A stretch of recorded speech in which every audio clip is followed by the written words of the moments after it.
Usually when we talk about breaking barriers in sports, we'll think of things like Jackie Robinson breaking the color barrier for Major League Baseball, or sometimes maybe a female athlete that paved the way for women's sports. But today I want to talk about a different type of barrier being broken, and that is mental barriers of belief. Regardless of what sport you participate in, we've all encountered these barriers where we wonder if we can do something and we just don't know if we have the belief to accomplish it. So I want to share with you some examples of this, and I want to start with my favorite example, which is the story of the 4-minute mile. Now, back in the early 1900s and 20s, 30s, and 40s, people were trying to accomplish this. They got kind of close, but so many people just thought it couldn't be done. In the 40s and 50s, they actually got to the point where they were flirting with it just within seconds of being able to break that, but no one could do it. And so they just said it's physically impossible. Physiologically, your body can't do it. Some people even theorized that you would die if you were to push your body that hard. During this time, there was a medical student from England named Roger Bannister. He had been a couple seconds off the mark, and he knew he could do it and it wouldn't kill him. And so one day he had a big crowd at the stadium. He had a pacer. They had a big group of people witnessing this, and he finally accomplished it in 1954. He broke that 4-minute mile just by a thousandth of a second, just barely under that 4-minute mark. But he had done it. And the cool thing about this is within maybe 6 weeks, another runner in Australia did it. And then soon after, other ones from Europe and throughout England and different places started doing it once they saw it was possible. Now, when I last checked, there were close to 1,700 athletes who had broken the 4-minute mile, something that was once considered to be impossible. And in fact, the latest world record in 1999, there was an athlete from Morocco named Hashim El Garouche. He finished the mile in 3 minutes and 43 seconds. So it's just amazing to see the progress that's come with that and how they keep improving and bettering their times with this.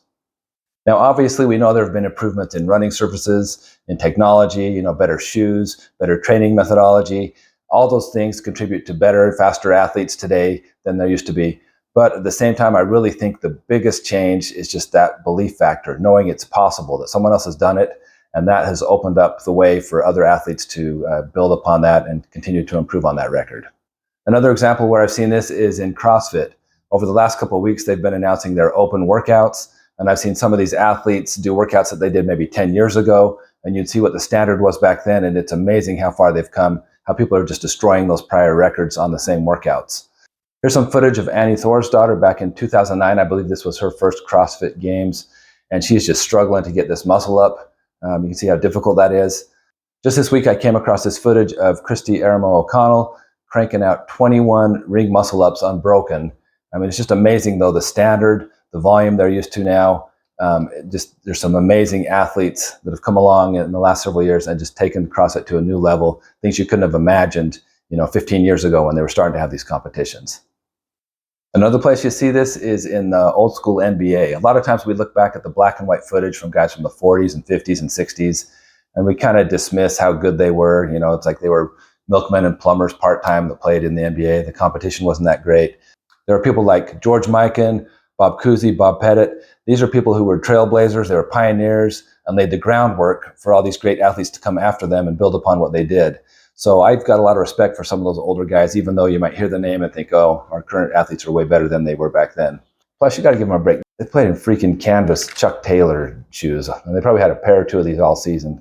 I once heard a quote, I think it's from Sir Isaac Newton, I'm not sure, but he said basically that his accomplishments he'd been able to accomplish because he was standing on the shoulders of giants, basically giving credit to his predecessors that laid the foundation before he got there. And it was kind of cool to see Michael Jordan do this in a way. Even though he's the GOAT and he's got plenty of confidence, when they were redesigning the MVP award, he asked that they not put any likeness of him on it because he was saying it's an unfair choice to compare different players from different eras, positions like that.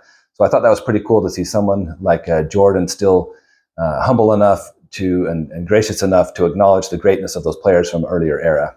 One way to increase your belief is through association and expectations. A great example of this is when you look at multi-generational families that are involved in professional sports. Their dad was a professional athlete, and then the kids are also. I'm going to give you some examples from the NBA. There's quite a few of them here, but just some that come to mind for me. The Currys, Sabonis, Peyton, Barry, Bull, Martin, Bryant, Nance, Rivers, Thompson, Walton, and a ton more. So with some of these kids growing up, they have a parent who's a professional athlete. It's so much easier for them to believe that's possible. It's modeled for them. They're in that environment. They see it, they expect it as they grow older. And so it's a lot easier transition for them to do that, as opposed to the average person who's told it's easier to win the lottery than, be a professional athlete. Now, obviously, they have to have the skill level to survive as a professional athlete, but I think the biggest thing for them is just that belief is already there. It's so much easier for them than the average person. I'm actually going to do a part 2 to this video, giving some examples of this same concept as it relates to three-point shooting in the NBA and dunking.